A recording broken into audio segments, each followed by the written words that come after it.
Russell Westbrook hasn't been himself since returning for the Rockets. He was able to score 17 last night in Game 6 after only 7 in his Game 5 return. But this time, it was in a losing effort. Down only 2 with under 10 seconds left, Westbrook drove, made a bad pass that went out of bounds, led to OKC Ball, who would go on to win by 4 and force a Game 7. Shannon, did Russell Westbrook lose the game for the Rockets? I think we need to give Chris Paul credit for willing his team to win. Skip in the fourth quarter, he was magnificent. And we give a lot of guys credit for a mid-range game, but Chris Paul gets to that elbow, you're in trouble. He did a number on Covington. He had a 3 on Covington, Skip, and going back up the court. Yeah, that was a nice try, though, bro. Got James Harden. Skip, yep. I think the thing is for Chris Paul, we know what he does, Skip, as far as he's president of the NBA Players Association. But I think he takes that same mentality to his team. Yep. And Skip, they ain't got, first of all, I'm watching them play. I'm like, how in the hell are y'all even in the playoffs? When you really look at them to a man, Skip, they ain't got no business in no playoffs. They're not better than Portland. Portland should have a better record. When you look at Dame, CJ, you look at Whiteside, you look at Melo, there's no way.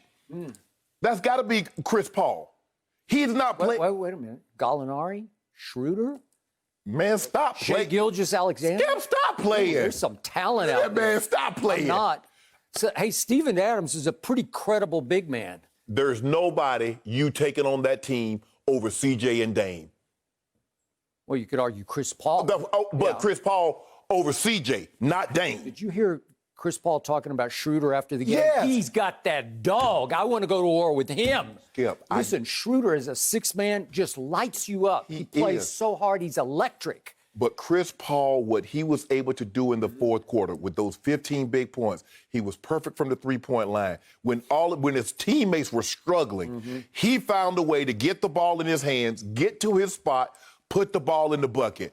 Look, Russ is trying to get back. He's trying to play his way back into conditioning, and he turned the ball over. Now, he played better on an offensive standpoint than he did in his first game back, Skip. He was 3 of 13, didn't play particularly well. Yesterday, those turnovers really hurt, especially that last one probably doomed him in the ball game. Well, probably. Yeah. But, Skip, I mean, you have to get him down. He's trying to play his way back. Remember how Trez looked his first couple of games back?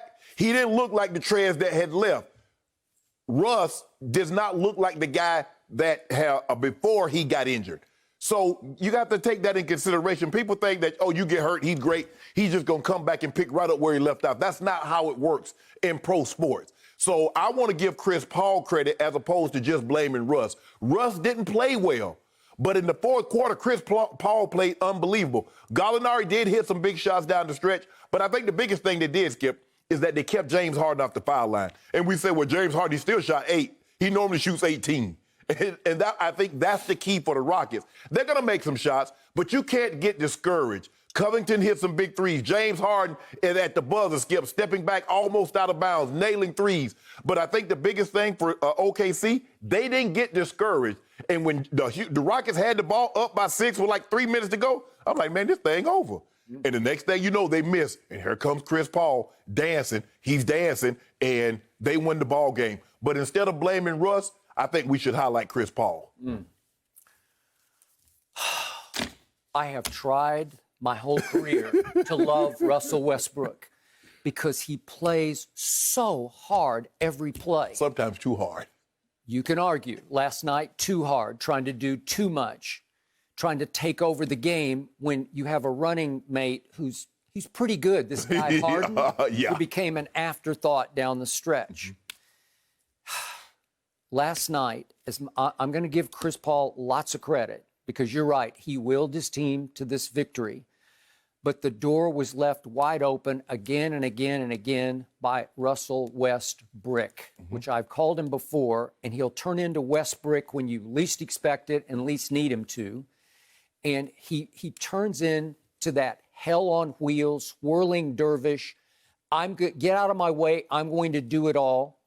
And it's hard to win basketball games against good teams, well-coached teams who play just as hard as you're playing. Yes. It's hard to win as a solo act, and he only knows solo act. In a good way, for the most part, he plays egomaniacal basketball. And it's still, as you know, it's a team game. It is. And when you're only 6'3", it's hard for you to be just a solo act. And in the end, I still wonder, I ask myself every night I watch him, is he playing for him or for them?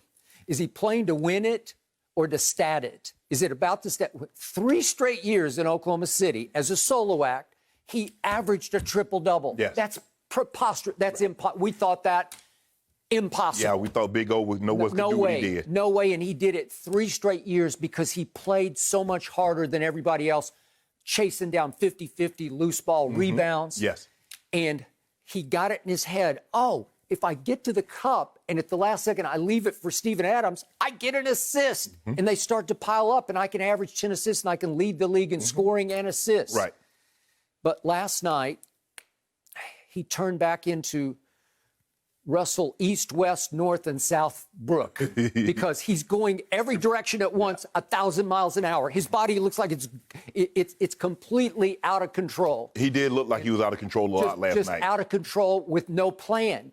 And obviously, if you leave your feet in basketball with the ball in your hands and you don't have a plan, bad things are going to happen. Because if your feet come back down, you travel, and at the last second, you're like, I should do what? I don't know what to do, so I'll just throw it out of bounds. Right. Which basically happened on the last play.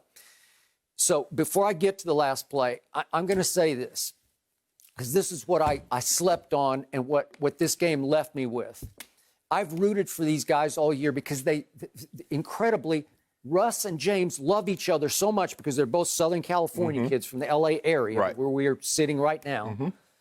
That for once they had enough respect for each other that they will defer. They will take turns,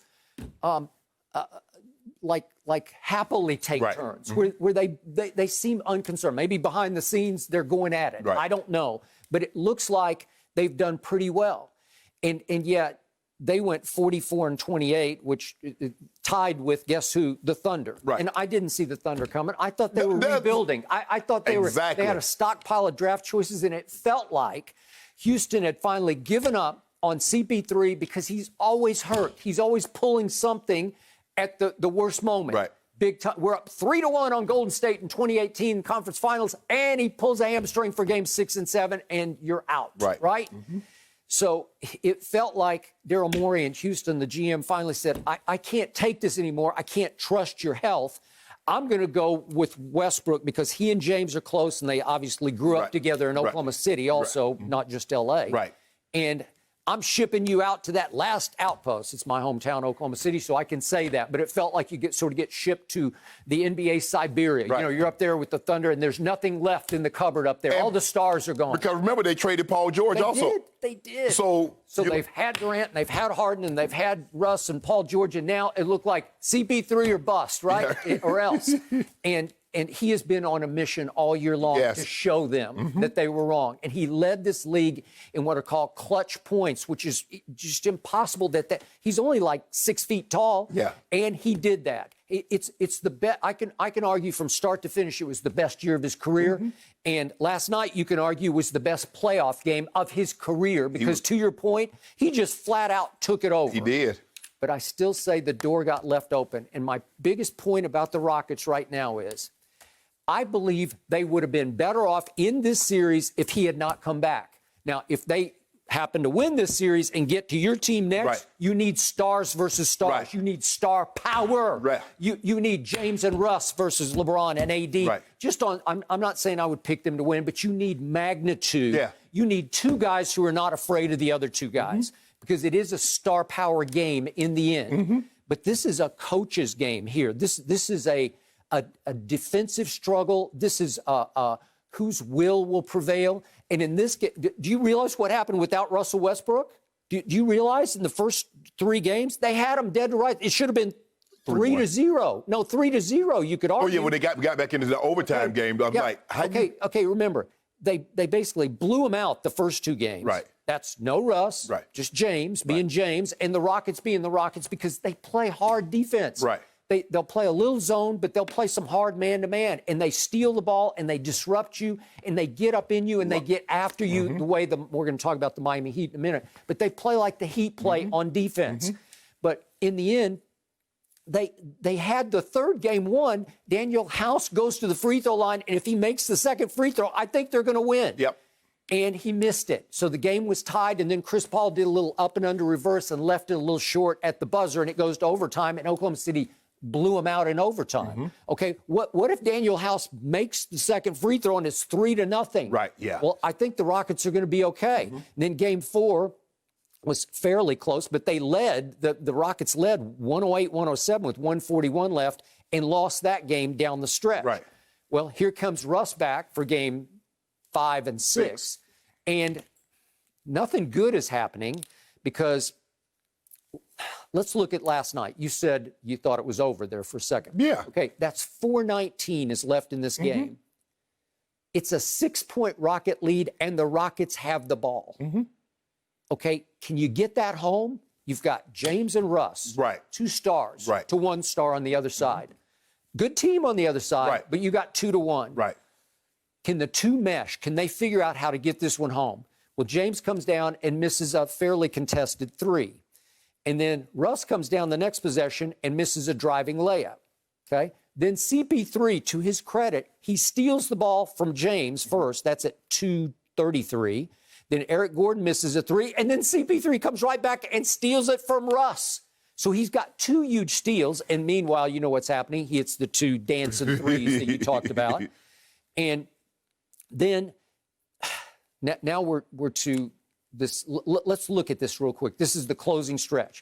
So Russell Westbrook does one good thing in the last 4:19. He drives it home with a right-handed power layup, and then he stops 109. 109, and he stops to kind of beat his chest about it and say, "Look at me, I did that." He's given it to the sideline, and he doesn't hustle back on defense. And Schroeder, he's not quite set, and Schroeder just goes right by him and lays it up because he's so focused to me. I did that. Well, it's not enough, and the game's suddenly tied again. And then he comes down the next possession and goes up and shoots. That missed by 2 feet short. Yeah, it wasn't close. That's a West brick. That is terrible. It takes the heart out of your team, and it left them with a short clock, and James has a contested 3 at the clock and misses it badly. And now that brings us to the last possession. So Chris makes his 2 free throws. Yes. More power to him because he can do that. Right. Okay, help me out on this last possession, please. You have James Harden, who can be, by all accounts, as unstoppable an offensive threat as we've ever seen, maybe in the history of the game. Is there a better one-on-one player than James Harden? Not currently. I don't think so. You can argue ever on the perimeter. Right. Jordan was better. Kobe's better. Full all court. Yeah. But I'm talking about as a perimeter player. Yeah, he can. It's just hard to deal with him because he can do 2 things. He can step back and he can go right by you and lay it up with either hand. Yep. And he's got great slither through the lane to slither. And you foul him, he going to the free throw line, he's going to make them because he's about a 90% free throw shooter. So what were they doing? Russ takes the ball up the floor. Right. And James goes and tries to pick for him. Right. But it's a disaster. It's like a traffic jam of bodies in the middle of the floor. And Russ realizes that Chris Paul has come completely off P.J. Tucker, who goes completely to the other corner. He just leaves him. Right. So you could have had that shot all day. You got a wide open 3 there to win the game. Skip, I'm watching this play unfold. If you look, and I'm thinking Chris Paul is getting picked, and so he's going to go meet Russ at the rim. He immediately goes to Covington because he knows that's what Russ wants to do. And Russ throws it away. First, I thought he cut off Russ. Yes, but Chris did it all. He sort of guarded the whole play. If you watch him, Skip, he immediately takes off to Covington. He did. Look at no hesitation. I got it. He was all over that play from the start. Because remember, originally he's on P.J. Tucker, who comes to the near corner. Right. And he just camped over there. He's like, you're not passing to PJ. Okay, all right. Well, I guess he just said, you're not going to do that. Yeah. Because it's Russell Westbrook and James Harden, and one of those 2 guys is going to shoot it.